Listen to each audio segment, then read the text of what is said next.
Good afternoon, ladies and gentlemen. Welcome back once again to the National Press Club. My name is Richard Salmon. I'm a writer with Congressional Quarterly, and I'm a member of the Board of Governors here at the Press Club. We extend our welcome to you. I'd also like to welcome all of those of you watching today's program on C-SPAN and those of you listening today on National Public Radio, and all of those of you accessing this program on the Global Internet Computer Network. Before introducing our head table, I'd like to remind our guests of some upcoming speakers. On Tuesday, September 21, attorney Elmer Johnson and American business expert will discuss the future of the large corporation in the fast-changing environment. On Wednesday, September 22, Judith Martin, otherwise known as Miss Manners, will talk about the etiquette of the press.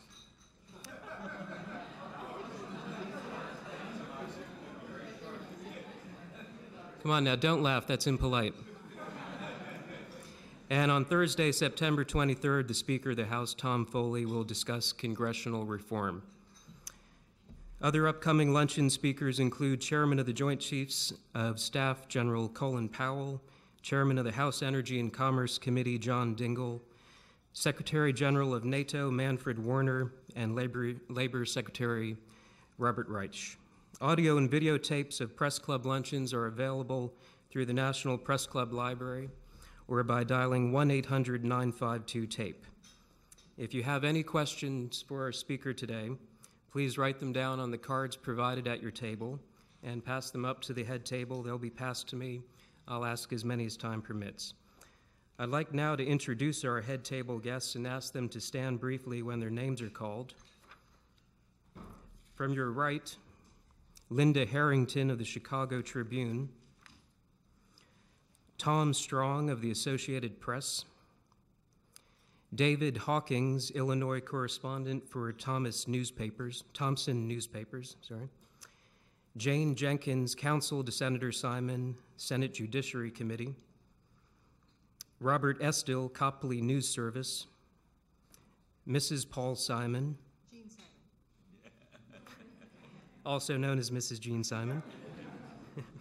Skipping briefly over our speaker, Christy Wise, freelance writer and vice chairwoman of the National Press Club Speakers Committee, David Carl, press secretary to Senator Simon, Susan Spalding, the Daily Oklahoman, and a member of the National Press Club Speakers Committee who arranged today's luncheon, Wendy Koch, Washington Bureau Chief, Small Newspaper Group, Mike Briggs, Chicago Sun-Times.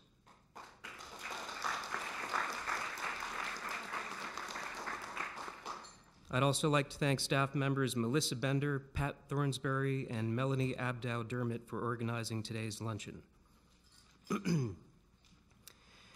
After a long day at work, many Americans find themselves lodged in an easy chair watching the television, for better or worse. That's what happened one night in 1984 with Senator Paul Simon. He finished a long day of handshaking on the campaign trail and settled in for the evening at a hotel. Flipping on the television, he saw a person being murdered with a chainsaw. He didn't sleep well that night. Now that he's taking the lead in combating television violence, Hollywood executives are losing some beauty rest of their own. It's ironic that Simon, a former newsman, is taking the lead in combating television violence, even to the degree that some call straight, unadulterated censorship. 3 years ago, President Bush signed into law legislation authored by Senator Simon that gave the major television networks 3 years to take voluntary steps to curb violence on television. And last June, Hollywood responded by pledging to tone down violence and air advisories about programs considered unsuitable for young children. But does this represent effective and lasting change for the better? Some say the network's latest pledge is but the smallest of political fig leaves to be thrown at Washington and the powers that be in Congress. The fall TV lineup includes programs that reviewers say push further the envelope of acceptable violence. An example is NYPD Blue, yet another big mean city cop show that is rooted in violence and whose producers are oddly fascinated with the maniacs that roam the big cities. Sound familiar? It is. Hollywood says Relax, it's what Americans want. Don't make such a big deal about it. Violence on television, however, is an enticing issue for any politician to champion. Who now would vote against a bill whose aim is to protect children from unwholesome acts of blood and gore? The average American child watches 8,000 murders and 100,000 acts of violence before finishing elementary school, according to the American Psychological Association. And since the advent of television, as many as 3,000 studies have been launched to try to pinpoint the real effect that TV violence has on the crime rate. A spate of bills have been introduced in Congress this session to stem violence on TV. The newest ones include a bill that would give the Federal Communications Commission the power to define violence and thereby regulate it. Another one would require television sets to have computer chips inserted in them to allow parents to block objectionable TV shows. But Senator Simon says he does not prefer legislation, and he has indicated he won't support bills that go too far. Instead of legislation, Simon wants the industry to take voluntary steps, including setting up a citizens group to monitor television violence. Jack Valenti, president of the Motion Picture Association of America, sees Washington as being incapable of even having a proper role in this debate. He says, quote, "We are opposed to any commission of mortals who are going to tell creative people what is right or wrong." For the record, the Press Club asked Valenti and network executives to appear here today to act as a counterweight to Senator Simon. They all declined. The senior senator from Illinois, Senator Simon, is in his second term in the Senate. He sought the Democratic nomination for president in 1988, and he was a member of the House of Representatives from 1975 to 1985. Prior to politics, he owned a string of weekly newspapers. And after retiring from politics, Senator Simon plans to go into the import-export business, selling bow ties full-time. Ladies and gentlemen, here to talk about violence and the boob tube is Democratic Senator Paul Simon. Thank you, Rich.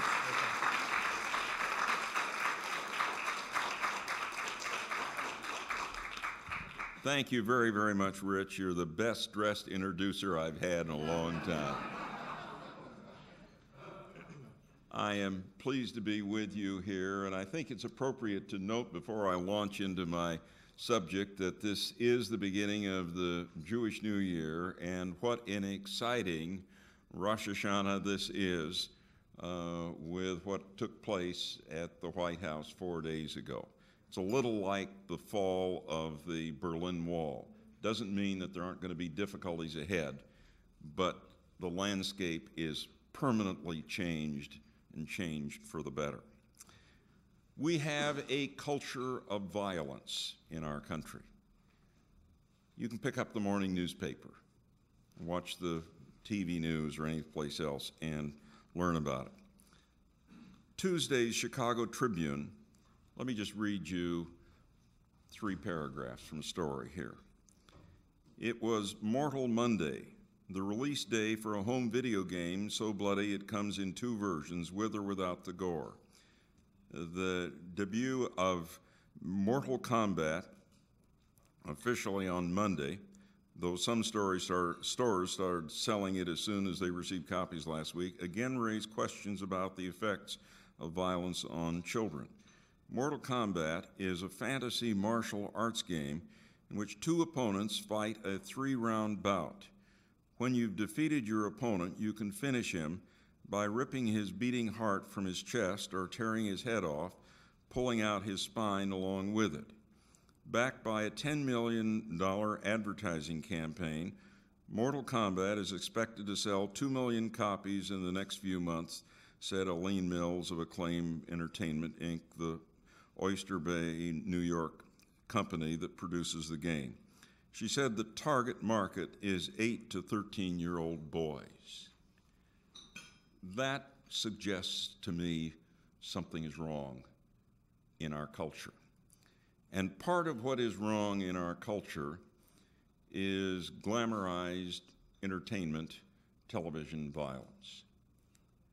If we have 30 seconds worth of glamorized television on a bar of soap, we buy a bar of soap. If we have 30 seconds worth of glamorized television about a car, we buy a car. And if we have 25 minutes worth of glamorized television violence, unfortunately, we buy violence. That's the record. There is good news, bad news, and much uncertainty as we face the problem of glamorized television violence. The good news is that at the top level of the industry, there are some key leaders who acknowledge the reality that entertainment television violence adds to violence in our society. It is one of the causes of crime and other antisocial behavior. Fall broadcast programming will be less violent. That does not apply to reruns and will apply only marginally to cable. But the fare that most Americans view will be somewhat better, though the docudramas apparently will continue their present unhappy path. The agreement to have parental advisories is helpful, beyond the obvious assistance to parents. Advertisers generally don't buy programs that have these advisories, so their reluctance to purchase violent programs will have a modest but welcome pocketbook effect. The good news is also the attention paid to the issue by the print media. I'm encouraged when TV Guide, for example, publishes an article by Jane Pauley which begins, "So what do you say when a little girl turns from the television set and asks, 'Was he sticking a knife in her, Mommy?' It seemed perfectly clear that he was. So what my daughter really wanted to know was, why?" The bad news is that the majority of those who speak out from the television and film industry still do not acknowledge the tie-in between television entertainment violence and its negative effects on society. Even editorial writers are often unaware of the research. One of the reasons is obvious. Television has not covered the statements of the Surgeon General on television violence with the same thoroughness as it has similar statements on the cigarette threat.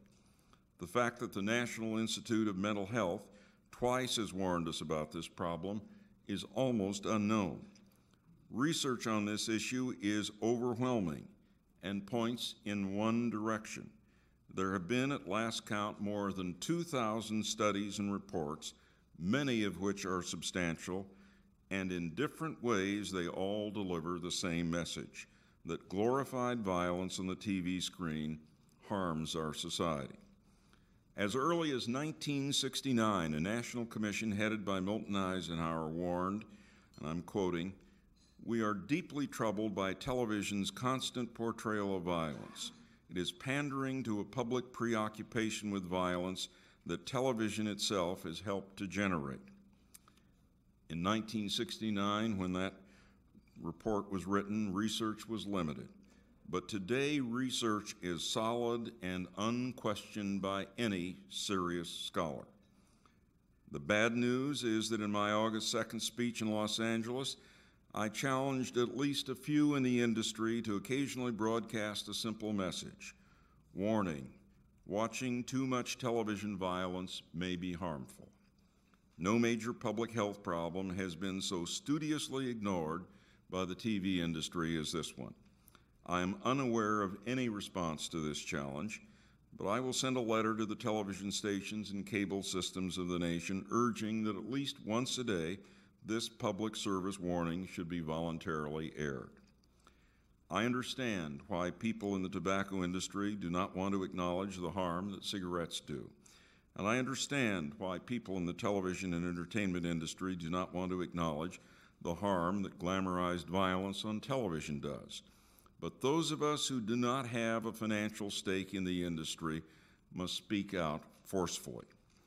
Something is wrong when a leading TV creator tells U.S. News, and I'm quoting, "There's more violence in the 5 o'clock news than anything you'll see on the networks during prime time," end of quote. What he fails to realize is that violence on the news is sometimes excessive, but does not glamorize violence. When we see what is happening in Bosnia, it is grim. When someone in Washington kills someone else, we see relatives crying. but what George Gerbner calls happy violence occurs on entertainment TV. Death is quick and certain and painless, and rarely is there a wife or mother on the scene grieving.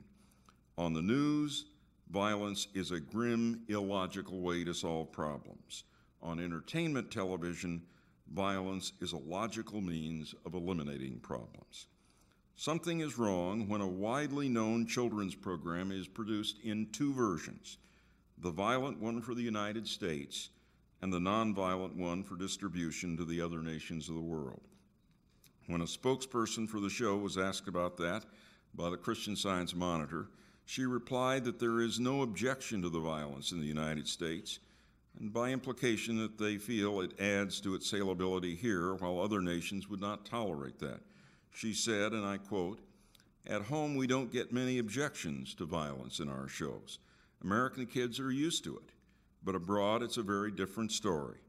The BBC in Britain wouldn't buy it unless they could edit out some of the violence.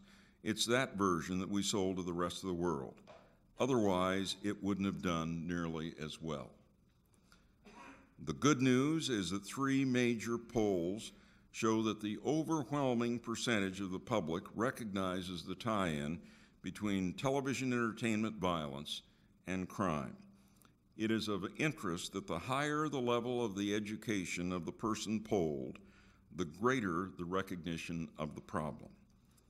The good news is that electronic media polled 100 television station managers in all regions of the country and all market sizes, and 74% of them said television is too violent. When I speak to cable outlet managers, the reaction is the same. They are often ashamed of the product they sell.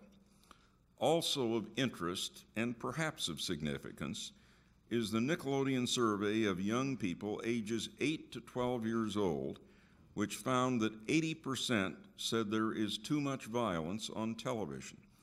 91% in this age group said that when they saw violence happening to real people on television, it bothered them, causing them to worry what might happen to them or their families. And 87% favored warnings at the beginning of a television show that has violence in it. The bad news is that there is still too much finger-pointing about who is responsible for television violence and crime, and too little concrete action. Broadcasting blames cable, which blames the movies. Executives say they use what producers give them. Producers blame the screenwriters, and the screenwriters say they script what they've been instructed to write. And then they all point the finger at others. Too many people in the TV industry say, "Why don't you do something about poverty?" or "Why don't you do something about guns?" And of course they are right that we should tackle these things, and we have ducked. But they sound too much like the National Rifle Association leaders who blame everyone else for the cause of crime. That they're all in this grimy business together is illustrated by the Tech-9, the semi-automatic pistol used to kill 8 people and wound 6 in San Francisco. Mike Solo, marketing and sales director at the Intratec gun plant in Miami, which makes the Tech-9, said they weren't selling until they were used in a television series, and then sales shot up. The bad news is that extreme conduct invites extreme response. And when people in the industry deny the reality of the connection between entertainment television and crime, then some of my colleagues in Congress say that the only answer is legislation, and some of the legislation under consideration goes too far. Lawmakers should be cautious about entering the field of content, but those television moguls who worship the dollar more than responsibility to society invite legislative solutions. What is clear is that on broadcast programming this fall, there will be an improvement. My concern is that this improvement may be temporary, that a year from now we will face the same problems. That is why I strongly favor an independent monitoring committee that reports once a year to the public in specific terms about what the individual broadcast and cable networks are doing in presenting glamorized violence, on what is happening in the hours when children are most likely to watch, about what is happening with promos filled with violence. This is not a Hays Commission that pre-censors, but a body that reports the facts after viewing to the public. After initial